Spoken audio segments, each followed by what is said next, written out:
Hello, and welcome to the Project Good podcast. I'm your host, Anne-Marie Hilton. Project Good is a social impact podcast interviewing experts and advocates about the pressing problems that we face globally and hearing how they suggest we move forward in the future. The Project Good podcast is brought to you by Project Good Work. The goal of this podcast is to inspire people and organizations to develop a mindset that can move others to positive action regarding the complex social issues facing people and the planet. For our special edition in May, we're focusing on technology and the marginalized. In a world where bias is everywhere, it often seems impossible to achieve true neutrality. In many countries, technology is often looked as the equalizer, but within the process of trying to obtain, maintain, and grow the usage of technologies, barriers are often faced by marginalized groups and communities around the world, leading to further inequalities. Globally, the leaders of technologies are Japan, South Korea, China, and the United States, leaving most of the world out of the loop in terms of the development and non-permission-based access. This lack of access continues to widen the economic and social gaps between the nations that struggle to obtain permission to deploy new technologies to their populations. If true change economically and socially is wanted globally, having access and knowing how to use technology is key. Today, I have the pleasure of interviewing William A. Adams, Microsoft's first CTO technical advisor and founder of Wave Studio, LLC, a tech company finding tech talent and providing them with seed financing to develop new companies and technologies. In addition, Wave Studio's ultimate plan is to create and grow companies owned by minorities, people of color, and women around the world. William Adams' career has led him not only to innovate successfully, but to develop a heart to give back to communities that may not have access to these key technologies. Today, we're going to look at the critical role technology plays in equalizing countries and communities around the world. Let's get into the interview.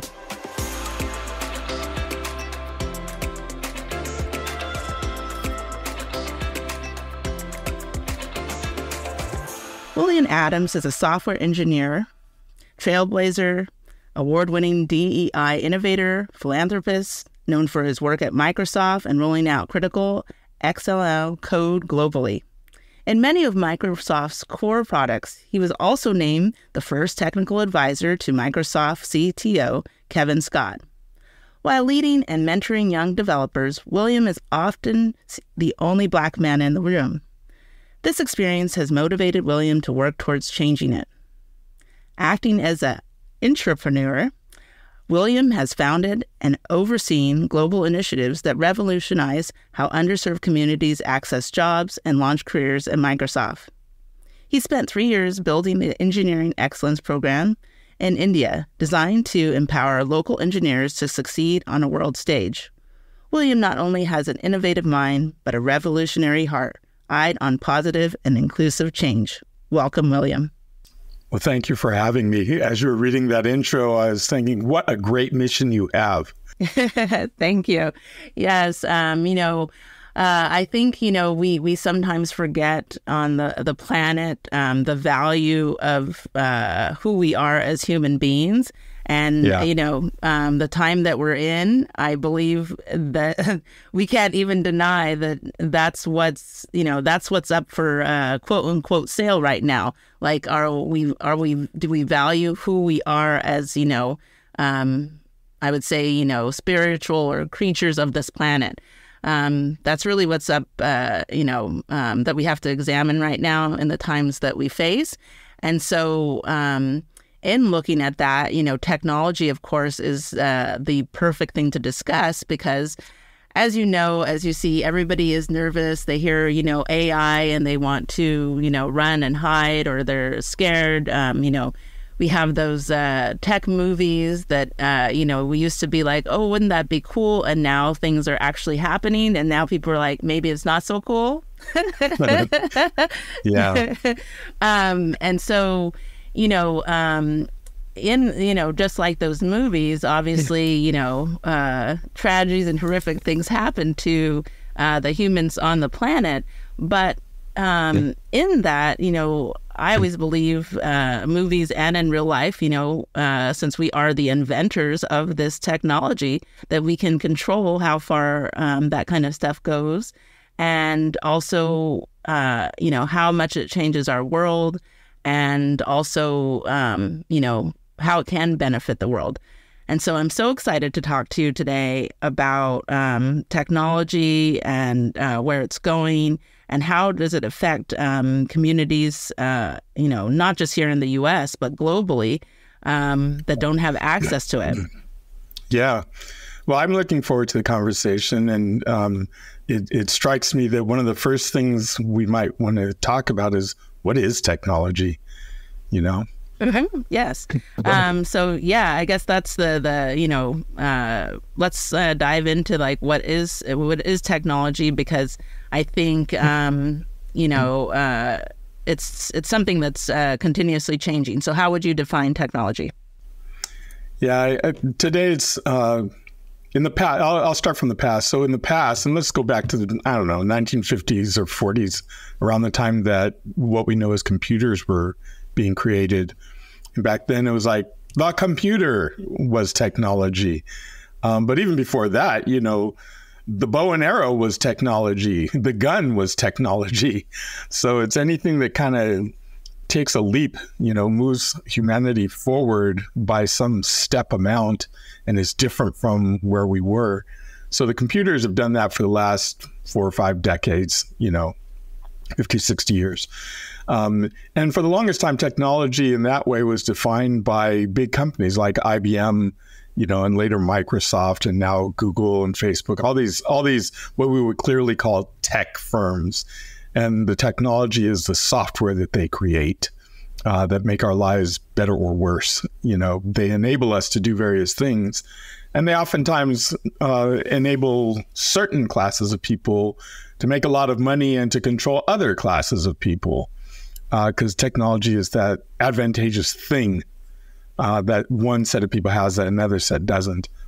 Yes, it's. I would say it's what I would call the new gold, because if if we look back in history, right, when people were coming to the Americas, and they saw the Indians, and they had these gold jewelry and gold.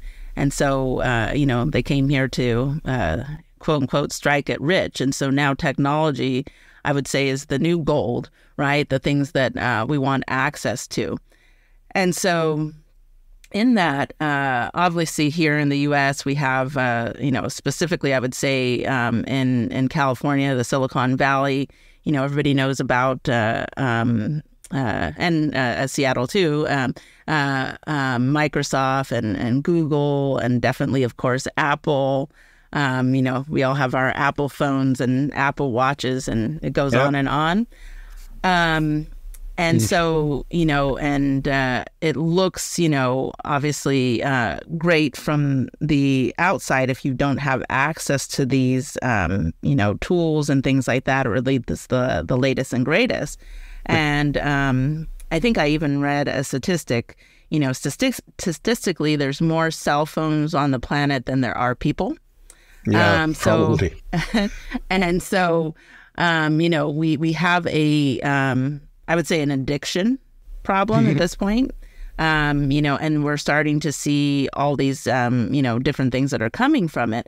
But then even with all the, the issues that we are finding from a social aspect, we still are craving it because of the, ease, and then also for places that are like third world countries, the access to, improve yourself economically, right? Because now you can be at your computer and you can work from anywhere in the world, right? Which then opens up your ability to bring in income, right? So you could be, over in South Africa, but now you're working for a company in Europe, right? And so then you're now able to make the money that you aren't able to make there in your community because, maybe there's not those types of jobs available, or, or you just,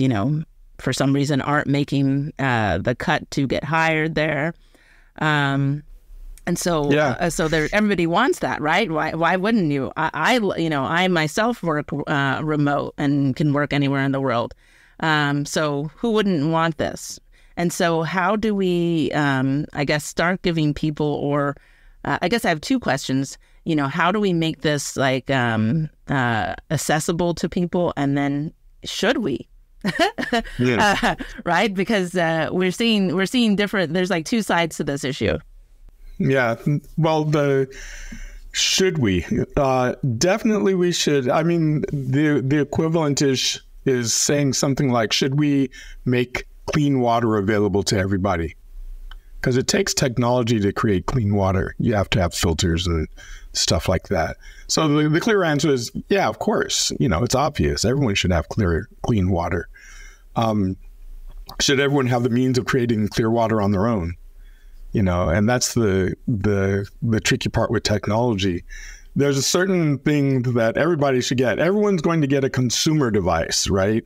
Apple sells you a phone. Nokia sells you a phone. Whoever sells you a phone. And they, like you said, they kind of get you hooked. So everyone's going to get a phone, and they're essentially free. So everyone gets a phone. Should everyone own the patents for creating phones? Because that's having an equity share in the creation of it and control of that technology is the really important part, right? You mentioned addiction, for example. It's that's certain kinds of software, social media in particular, causes that problem. So should everyone have access to social media? We should have access to be able to communicate. There's probably some concerns we have about regulating what happens on those platforms, particularly by nation states, actors. So we should be able to allow more people to have influence on what is created on those platforms. As it is, we, the average consumers, have no real control of what happens at Facebook and who they give data to and what's on the platform and what's not. They're private platforms run by billionaires. So we have no influence there, really, other than as end users. And that's probably something that's concerning, and we should say, we should provide more accountability at the very least, if not actual control of such things to more people. Yes. It's obviously disconcerting, and I think I guess I would say I even have mixed feelings because I saw when Zuckerberg had to go and was standing there to get for apologies, and I was like, I don't know, should one person have to apologize for the usage of others and things like that? It's a mixed bag. Yeah. And so, speaking, I guess, on along those lines, in introducing these technologies to populations that have not had traditional access, like for instance, I'll just take also because I know you work in the area, and also because I am originally from the Caribbean. That in we'll just say these countries like Jamaica, the Bahamas, we'll just say the Caribbean, right? Giving these people access now, they're just miles away from the U.S., right, which has easy access. How do we start introducing these without, I guess you would say, opening a Pandora's box, right? Because I believe, I guess maybe I should dive in, maybe I should pull the question back a little bit, because I believe there's two sides of why, access hasn't been, deployed so easily worldwide. Obviously one is about control, but then there's also, I guess, the dangers of just unleashing everything without educating people. So I guess, what's your take on that? It's a there's two levels of access that you're talking about. One is just pure, like, can I get on the internet, for example? At this point, you'd be hard pressed, I think, to find a population and say, you should not have access to the internet, right? It's kind of like telling people you should not be able to make phone calls, right? It's like the internet is just the new communications channel of our age, and it replaces the traditional phone system. So I think for that part, the question is easy. It's like, well, everyone should have access to the internet. It's just like being able to make a phone call, except it's a lot cheaper. The second level is the applications you run on those devices that give you access to the internet. And this is what you're talking about again, about like social media and things like that. But it does take education. I find myself telling my children, who are 10 and 8, about safety on the internet, at this age. They're only 10 years old and 8 years old. And we talk about the dangers of fake information, and you can't believe everything you see on the internet, and how to calmly analyze the things that you do see, because not everything's true. Make sure you get second and third sources for information so that you can verify, and how to formulate opinions, and how to communicate in more than 140 characters at a time, right? I think those are the things that are the dangers that destroy the unsuspecting, right? Because the internet and those social media platforms are designed to get an emotional rise out of them so they can sell advertising, right? I mean, that's what those platforms are built for. They're built to make money. And we are the product, right? We are the product, and they're very good. And this is why you don't see a lot of positive fluff pieces on social media. It always devolves to anger, hatred, and all sorts of other things, because that's what sells advertising, right? It's like, I'm mad as hell and I'm going to buy those shoes. Yes, if it bleeds, it leads, as they say, right? Yeah, if it bleeds, it leads. And I mean, it used to be kitten videos were the top thing, but it's like, those days are long gone, my brother. So it's like, no, let me show you violence. Let me show you unrest. Let me show you some conspiracy theories, because that's going to get your blood boiling. So you have to realize that those platforms exist to make money, and they make money by selling your eyeballs to people that want to buy them. So you have to be educated to that fact and how to counter that programming, right? Or else, like you say, you're just kind of unleashing Pandora's box on an unwitting population that's never been perhaps manipulated to that extent, right? And the danger of technology, and why is it different? Is like, yeah, but look, people are free to put billboards up and advertise on the radio and all these other sorts of things. The difference with these platforms, again, social media and other things, is that it reaches a mass of people way faster and much more deeply and much more intimately than a billboard or an advertising in the newspaper or any of those other medias that we've had in the past. It's like everyone has a phone. Everyone, when they're sitting at the cafe, doing their work, whatever, they're either listening to headphones or watching some YouTube video.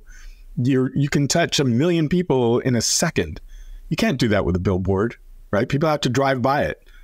So it's a lot faster, so you can get societal scale reactions to things, whereas in the past you couldn't do that. It was a lot slower, right? People had time to think about it and converse with each other and form a thought. Now it's like, nope, here's what you think, and this is what 1 million other people think at the same time. Let's go. Right? Yeah. Yes. And so, and you've explained, perfectly, why,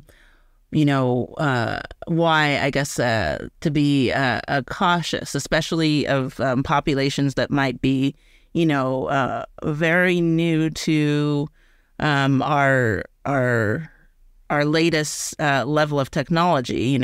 We might be I'm talking in like remote areas that they're just, just first getting like online to, Google, and they're just getting used to, here's an Excel spreadsheet, right? and things like that. So I understand the cautionary, thinking and process that needs to go into effect. But because of the wide divide of, who has access, how do we stop these disparities from growing, right? And especially now that we have this, technology of AI, which is, I think, only going to get used more and more and more, right? And, and they're getting even into these, robots. I don't know why we want to go the Terminator route, but it seems this is because because we just want to live the movie, I guess. I don't know, but how then, because it seems that if we continue, there's going to be a mass disparity between people. So how can we slow the effect? Because I know this is something that you personally are working on with young people, right? Yeah. So how can we start, I guess, tackling this at the speed like technologies like Zoom, right? But but people are not necessarily. Yeah, right. People are not. So people are not Zoom. People are the horse and buggy, and the technology is the Ferrari, right? Right. It's scary. It's zooming along, it's zooming right along, and we're like, giddy up. Right. And so how do we stop it before? Because I only see, I don't want to live in Terminator. Yeah, I mean. You have to, there's so many layers to this thing, right? I mean, you have to take it bit by bit and say, well, okay, first of all, this is perhaps the first time in history where we have to think in terms of humanity, right? Because what's at threat here is humanity. I mean, it's not that hard to imagine all the people on the planet just disappearing because we roboticize ourselves out of existence, right? Yes. So you have to think, okay, we need to think about humanity, and this is a challenge because the dominant system that operates on the planet right now is capitalism, which has at its center not humanity but a profit motive, right? And capitalism, if you take it as an independent beast, is hell-bent on creating wealth. And if it's wealth for one individual, then so be it. But capitalism is all about concentration of wealth into the hands of the few, right? That's what capitalism is. And that's the dominant thing on the planet. And that's the thing that's creating all this, things like humanoid robots, right? It's like, what we don't really need robots to manufacture our cars. But the people who have the money are like, well, I'd make more money if I did. Right? So that's one thing. You have to say, well, okay, but that's not fair. And I'll just give you a brief example of where the counter happens. So I lived in India for a while. And if you go out in the morning on the streets in the city I lived in, Hyderabad, you would see all these women sweeping the street with hand brooms, right? And you just, as an American, you look at that and go, man, you could just drive one of those street sweeper trucks down the street and you'd be done in 10 minutes, right? They spend 2 hours hand sweeping the street, and they probably employ hundreds of people across, if not thousands of people across the city to do that. So my American view, my very capitalist-centric view of it is just buy one truck and you could replace all those people, right? But if you think from a humanitarian or humanist point of view, it's like, okay, you could do that, but now how are you going to employ all those people? Right. What are they going to do? And these are not people you can say, well, now they can go to college. Like, no, these are not the people that are suddenly going to go to college because they're not sweeping the street. They're limited in the skill set that they have. This is a good option to have them sweep the street and give them 100 rupees a day.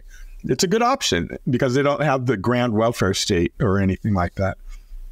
So you have to look at things like that where it's, okay, the street sweeper machine is what the capitalist will think of. The humanitarian will think, well, how do I maximize for keeping people employed and making sure that people have a good way of life, right? That's the core of the big challenge, is to change our mindset to that thinking. And I think it fortunately for, I'm African American, so there is a history there's a history for African communities to be more community centric. Now, of course, Africa has its billionaires and goods and bads, but the history is a more community based cultures and storytelling and all this other sort of stuff. So there's some hope there that says, well, it can work. I mean, there's societies that have been more focused on being humane rather than just being driven by pure profit. So there's something to learn from those societies. So there's that. The other part of it is you have to just get the raw tools into more people's hands as quickly as possible. And the tool of the day right now is all this AI technology in various forms. Looking to reach people who believe what you believe? Advertise on the Project Good podcast. Contact us at projectgood.work/podcast. Advertise today. How do we put humanity in technology? Because as I'm envisioning, even I know, from traveling, even the brooms that they make don't look like the plastic ones we have here, right? Yeah. And so, but all these things are important in order for people to, I guess, for lack of better terms, to be able to eat. They need these jobs. They need these jobs to have the money to get, the bread that they need and, pay for school fees for their children. Right. And so how can we blend the two?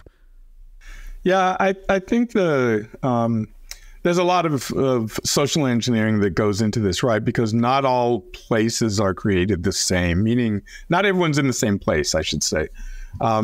There are people who are subsistence farming, right? And they like doing that, or they don't like doing it, but that's what they're doing. You're not going to show up to them suddenly and say, what you need is self-driving cars and iPhones.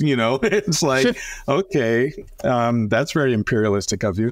So you have to meet people where they are and really talk about what they want and figure out ways to bring technology to them, because technology at this point isn't a single thing, right? It's not that everyone needs an iPhone. It's not that everyone even needs AI. Maybe what they need is some sensors on the farm to tell them, what the water levels are or something like that. So I think there's, and it's hard to have this conversation without feeling a bit paternalistic, right?'s like, well, who am I to tell them, right, what they need? I mean, that's why I say you need to go, anyone who feels they are a technologist and has something to offer to the world needs to go into communities and listen to them, right? That's the first step. Before you show up with an iWatch or an iPhone or an eye goggle, you need to go in and say, hey, what are your dreams and aspirations, and what would you like to achieve in the world? Maybe there's something I have that can help you. I think that's part of the first piece of the conversation that you have to have. Otherwise, you come in as an imperialistic capitalist. It's like, okay, you're not even listening to us. You're giving us, money for toilets, but we don't need that. We need something else. So I think that's the first step. And then when you do actually get to someone who says, hey, I need access to computers and the internet, it's like, oh, okay, let's have a conversation about that. What is the lowest cost ways that I can get you into it? And let's make sure we train you up on the ills of the internet and then empower you with the newest tools, not the tools from the 50s. At this point, I wouldn't go into some place and say, hey, let me show you how to use Word and Excel. I would go in and say, hey, let me show you how to use ChatGPT, right? Because this is the tool of the day. I'm not gonna go in with chisels and hammers. I'm gonna go in with, power drills and CNC routers. So that's how I think we start to have the conversation, at least. Yeah. So pairing people with the technology that will be useful to, I would say, their community or where they currently stand, instead of trying to push all the latest, greatest technologies without, I guess, consideration of their culture or where they're trying to do. Yeah, or what they're trying to do. Yeah, and I think it's also on the other side of that, it's also important to gather their data and put it into our models. If I can say them and us, the people who are driving and creating the technology, I think it's important that I go into Kenya, like I did, and say, my language models don't include Swahili, and Swahili is pretty important over here. So let me make sure I gather a bunch of Swahili text so that my model gains some of that cultural perspective, right? And doesn't just always give answers that are from a Western European perspective. So it's important to gather data, just raw data, videos, voice, text, all that stuff, and augment our models to have that stuff included, or else you're not including their culture, right? And that's critical. Yes, you made me think about something that is also critical, is that because technology is developed in, I'll say, like these 4 key areas of Japan, Korea, China, and the U.S., then, it's not necessarily done on purpose, because there is some subconscious, but as these technologies are being developed, because of the, location of the people in these areas, they develop these biases that can be, unconscious because of what they experience and know, and instead of being able to expand, because, we all, whether we want to believe it or not, we all have tunnel vision, because we've only experienced our lives as who we are, right? So we can't we can't understand 100%, another person's lived experience, because we didn't grow up there, or we weren't raised in that family, or we're not part of that culture. Yeah. And so in that, then, because technology, people look at it as the equalizer, but now, it's maybe causing us to become, I'm going to use a little fun term, basic in a way, right? Right? Like we're losing any sense of individuality. Yeah, you're becoming homogenized. Right. Right. You're all the same. So, and the thing you're becoming homogenized to is whatever the person who created the technology decided it was, or happenstance just kind of lucked into it, or whatever. Like you look at all the large language models that are out there today, they're all trained on the same data sets, and they were collected from the internet. It's like, well, if my society is not highly represented on the internet, then we're not represented at all, right? So all the answers come from a different perspective than my own culture. So yeah, you're right. It's like, well, there you go. Bias is built in, whether you want it or not. You could be all the best meaning non-biased person on the planet, but if all you trained on was data that came from your culture, then your system is biased, right? That's all there is to it. It's not biased towards humanity. It's biased towards whatever the data came from. Yes. And so how do you, I know you're working to bring in, like you personally are working to bring in other people from other countries. How do you, or I guess, I'm sure you encounter other people that want to do similar things that you're doing, but how can you, I guess, encourage, or how do you encourage other companies and people to start expanding, I guess I would call it their worldview on technology?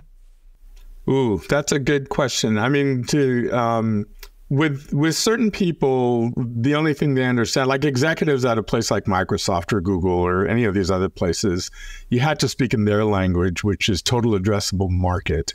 And that's just who can they sell to, right? Okay. It's hard to go to those people. In some places, you'll be more successful than others, but it's hard to go to those people with the humanitarian argument. It's like, hey, man, you got to do this for the good of humanity.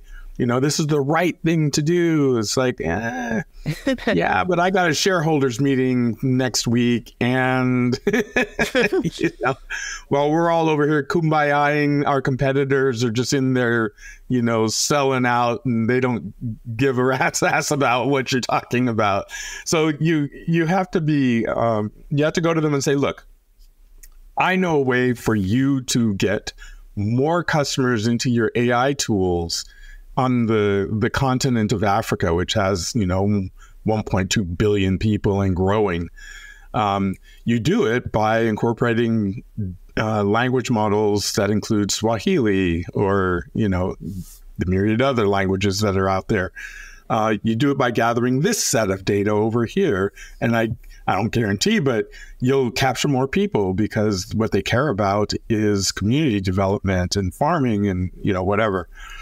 So you have to go to it like that, because otherwise they're just not going to care, right? It's like, yeah, I hear you. And they'll speak a good game. They'll say, yeah, humanity, we're all for it. And then they turn around and it's like, where are we going to maximize the dollar? Because that's what they're driven for, right? They got to maximize the dollar returns for their investors. That's their only reason to exist. So you had to go and talk their language, which is total addressable market. And that's why you're going to go and be diverse and get into these different cultures and include their data and stuff like that. And that's pretty much it. Yeah, I don't know, and I couldn't be because, I'm not an expert in this and I'm not, living in this. But for what I see and, of course, you can, who knows all the truths of what you're seeing on television and what you're reading and, being told. But I almost feel that it has to become now like a necessity because of the different things that are being affected, right? From the environment, the like how then in Dubai, how they were seeding rain, and it seeded kinda too got much. Out of hand. Seeded too much. A desert is now an ocean or something, right? Yeah. Right. Got a little bit carried away there. Right. And so it's just like, and then obviously, something like that, right? That would be, an epic movie thing, starts affecting other countries. And, because believe it or not, everybody, we're on the same ball. Yeah. Who knew that our pollution would blow over the border? Right. And so, I think we're just for a survival that, no matter even if you want more money, that you're going to really have to start thinking about it because there's a blowback effect because it is a ball. Yeah. Yeah. I mean, it's like, kind of like thinking of, the U.S. and China right now are doing trade wars, if you will. And it's like, really?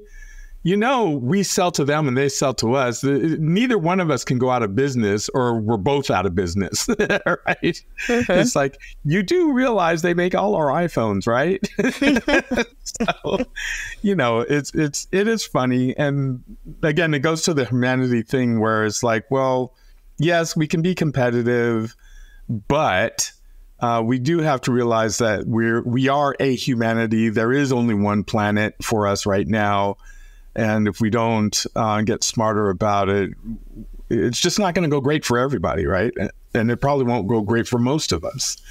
So yeah, we got to be a little bit more humanitarian about things, even if for a business perspective, right? Mm-hmm. Yes, to keep your business going, because if you don't, and that's why I'm saying that it's almost becoming like it has to almost be a necessity or common sense now, because of all the shocking and horrific things that have happened that we see now almost monthly, right? Yeah.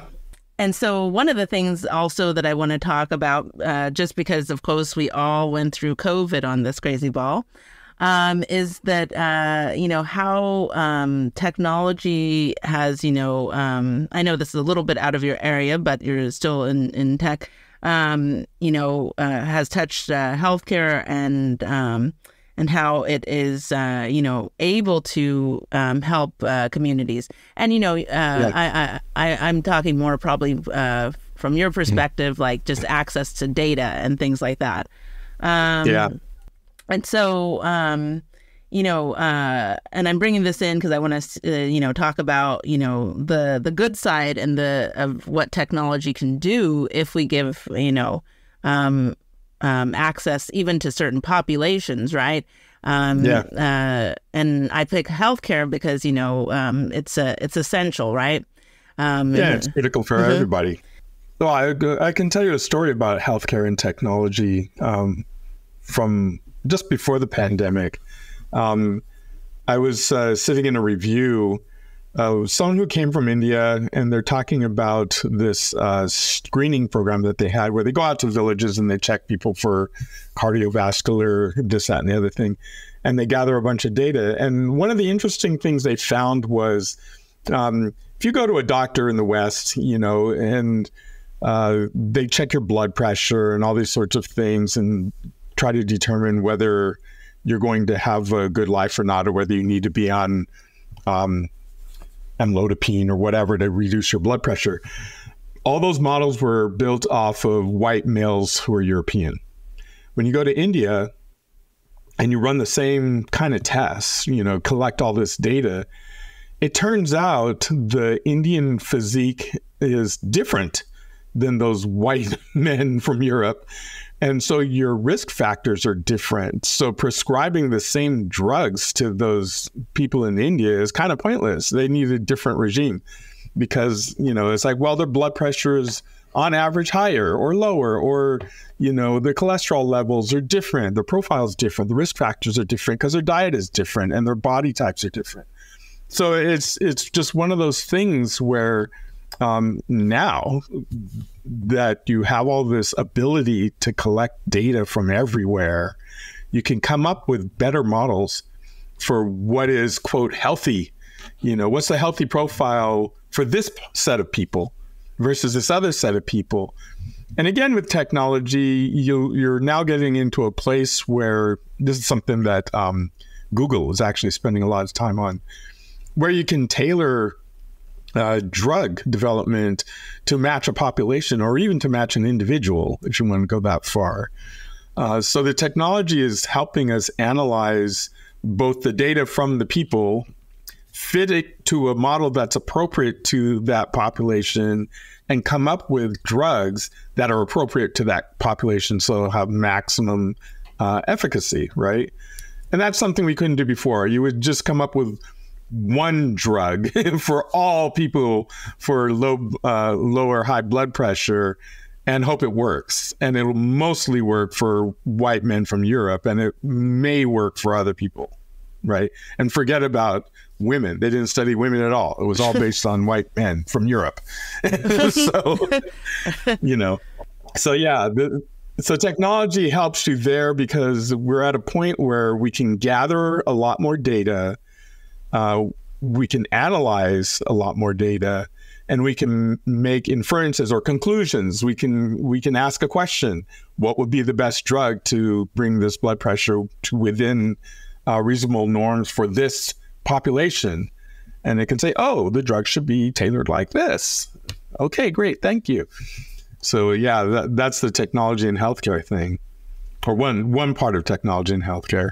Yes, and so it just it answers our question about just giving people access. But I love what you said about access with I'm going to call it access with understanding, and understanding like what a population needs, how it's going to utilize that technology, and introducing it to them so that I guess it would be relatable, right? If I'm a farmer and I need a technology because unfortunately I lost all of my oxen, and now I need something that's going to turn up the land for me.